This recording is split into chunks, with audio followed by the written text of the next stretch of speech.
This is the speaking test of the IELTS exam. Good afternoon, my name is Ahmad Belal, I'll be your speaking examiner. What's your name? Hello, Ahmad. Pleased to meet you. My name is Talaal.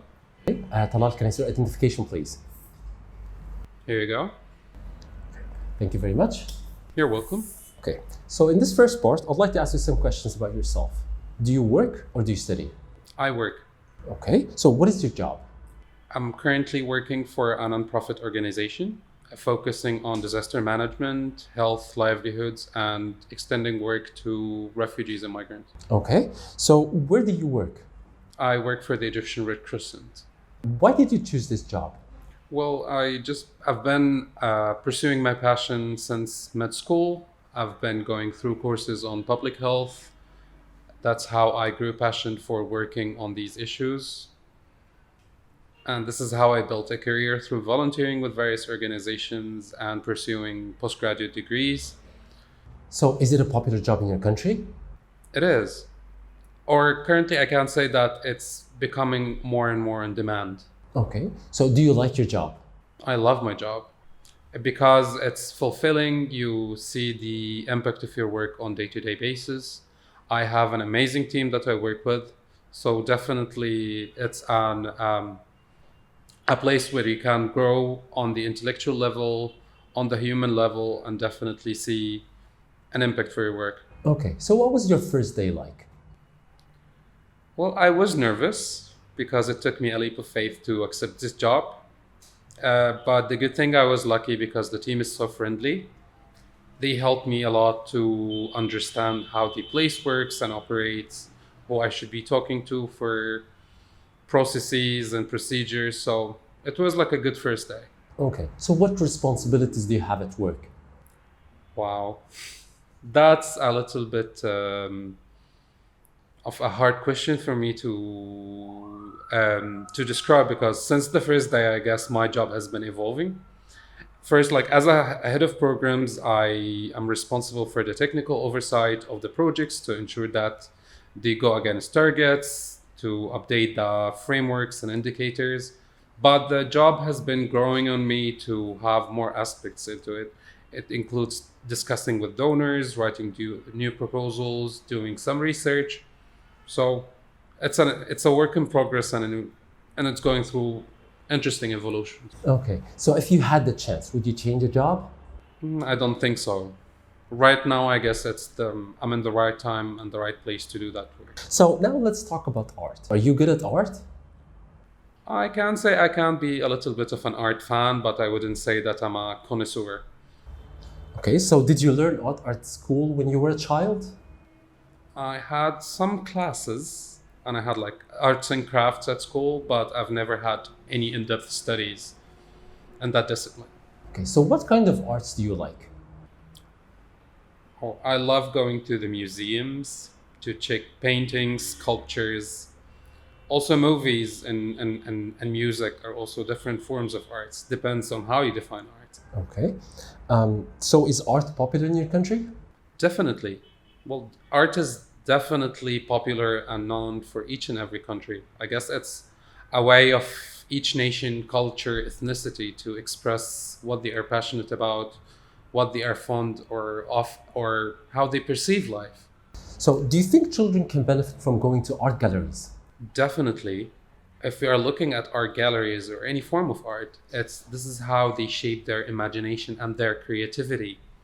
We don't look, because we never look at art the same way we look at math. It's not only about logic, it's also about imagination.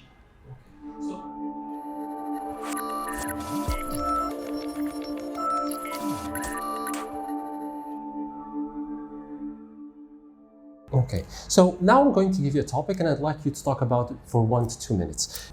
Before you talk, you'll have 1 minute to think about it and you can take notes when you're ready. So here's some paper and pencil and here's your topic. Thank you. You can start now. I've been in the field that I've been working in for more than 10 years now, both on professional and volunteering basis.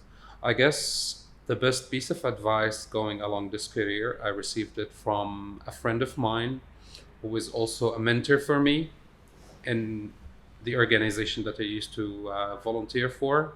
The best thing that I guess that resonates with me right now from what he said, that never limit your scope at work.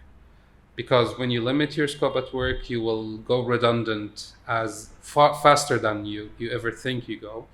The further you expand your horizon, you will understand how things intersect. You will have deeper understanding and more meaningful implications in the work you do in terms of quality and quantity. Uh, so I guess 6 years after that piece of advice, my career has changed dramatically.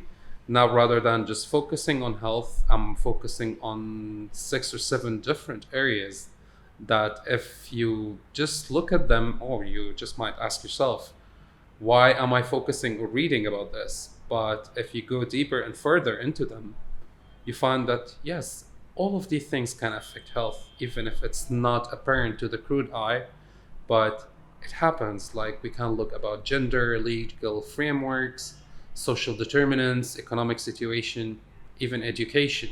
All of these have an impact on work, and all, if you work on them or on health or vice versa, you will have or achieve better outcomes. Thank you very much. Okay, so we've been talking about a piece of advice regarding your career, and I'd like to ask you some questions related to this. So, why do so many young people choose communication and media studies as their major? Well, the world is evolving, definitely. Everything is more about social media, about marketing. It's beyond the traditional ways of the word of mouth. It's becoming more and more developed science and discipline that people can go through to get their messages across.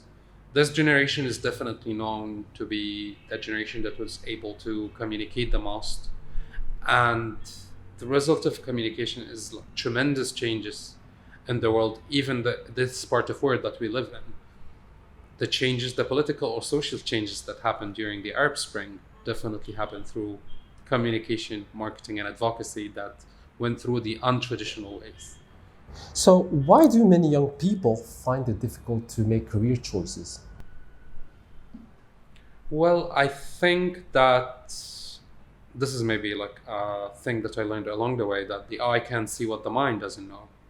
If I don't know which careers that are available for me, whether because of education, didn't my educational system make my skills appropriate for the current market, that will definitely be confusing for plenty of young people to know where do you want to head to.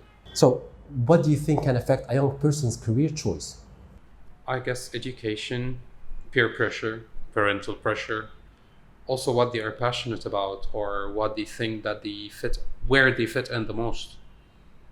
Like I guess I don't think like a person who's interested in math would be seeking a career in biology. So, are people free to choose their own career path? Ideally, that's what should be done. Basically, to know what they are good at so they can be best positioned to deliver more and to create more positive impact rather than just settling for what's available or what's possible. Thank you very much. That was the end of the speaking test. Oh, thank you.